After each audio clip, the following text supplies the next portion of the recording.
Now, in the 1980s, Saudi Arabia supported Afghan fighters known as the Mujahideen who fought against the Soviet-backed government. Between 1996 and 2001, Saudi Arabia was one of the only 3 countries in the world to officially recognize the Taliban government. But in 1998, Riyadh froze ties with the Taliban over its refusal to hand over then Al-Qaeda leader Osama bin Laden over attacks in the kingdom and activities against the royal family. Then Saudi Arabia cut all remaining official relations with the Taliban after the 9/11 attacks in the US. One man who was there for all of it was Prince Turki Faisal Al Saud. He was the director of the General Intelligence Directorate of Saudi Arabia from 1977 to 2001. He resigned just 10 days before the attacks on 9/11.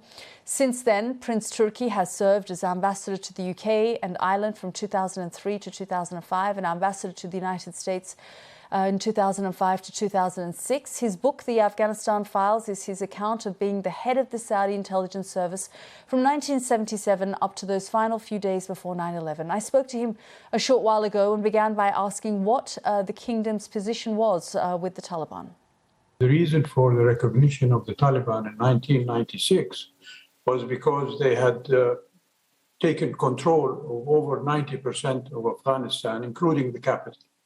And the intermittent warfare between the Mujahideen continued from after the Soviet withdrawal until that time, and of course after that.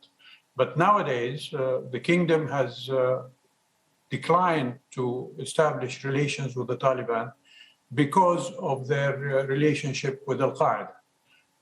When President Karzai asked the late King Abdullah to mediate between the Taliban and the government at the time, the kingdom asked the Taliban if they would break their relationship with the Al-Qaeda, and they refused. So you have concerns that the Taliban today could turn Afghanistan again into some kind of sanctuary that Al-Qaeda could flourish within? The Al-Qaeda still exists in Afghanistan, as far as I know. And they have apparently enjoy still some kind of reception and hosting by the Taliban. And some news accounts have actually claimed that they have participated in the Taliban's campaigns since the American invasion in the at the turn of the century. That was Prince Turki there. Well, with me now is Issam Ikirmawi, editor and senior correspondent at BBC Arabic. You know, it's really interesting, Issam, because, of course, in 1996, Saudi Arabia was one of only 3 countries to recognize the Taliban. And now Prince Turki is saying absolutely not. We will not be recognizing the Taliban. Does that have more to do with the fact that the Taliban are so closely linked with the Qataris this time round? Yes, that has something to do with it. And also because of the links between the Taliban and Osama bin Laden, the Saudis wanted to distance themselves from that kind of relationship. As you know, the Saudis were not happy that Osama bin Laden had found refuge in Afghanistan, but they were reluctant to accept that. But since 9/11 and what happened since then, they're trying to move away from that kind of legacy. And therefore, their relationship with the Taliban at the moment is not as it was back then in the 90s. Yes, and as we know from these things, the situations are always fluid, as you say, at the moment. But let's just listen to what he had to say when I asked him about Saudi's involvement in the crisis in Yemen. Not at all. Saudi Arabia stood with the legitimate government in Yemen, and with the United Nations Security Council Resolution 2216, which called on the world to help the legitimate government against the uprising by the Houthis. And if you look at that resolution, it also condemned the Houthis. It didn't condemn Saudi Arabia. But they're saying many of these children, these innocent children who were killed, were killed by Saudi airstrikes. What would you say to their mothers today?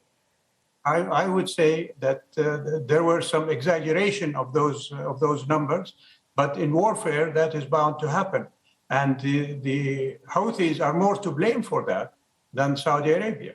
They should be the ones who have to account to the mothers, not us.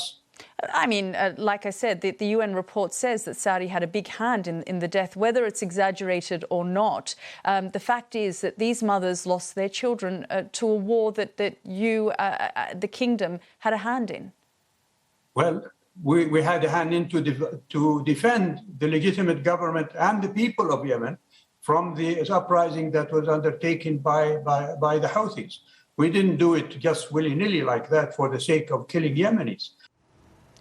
Issam, I mean, he was sidestepping a lot of those questions about Yemen, the war crimes investigation. He said, you know, I don't know anything about that, that we pulled out of this or prevented it from happening.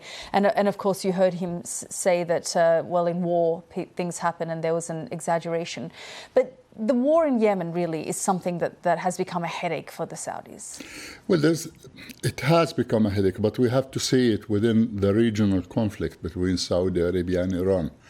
Saudi Arabia believes that the Houthis are proxies of Iran, and therefore it sees that its military action in Yemen is justified because they're trying to keep the Iranians at bay. Now, this is a very sort of oversimplistic view because the Houthis have got a local grievance in Yemen, so they're not some kind of Iranian stooge, although they receive probably weapons, political support from Iran. Nevertheless, they are very much a local Yemeni player. Okay, Issam, thank you very much for your analysis there. Well, that's it from me and the team. Of course, we will be back again tomorrow. You can get in touch with me on Twitter. I'm at BBC Yalda Hakim. Goodbye for now.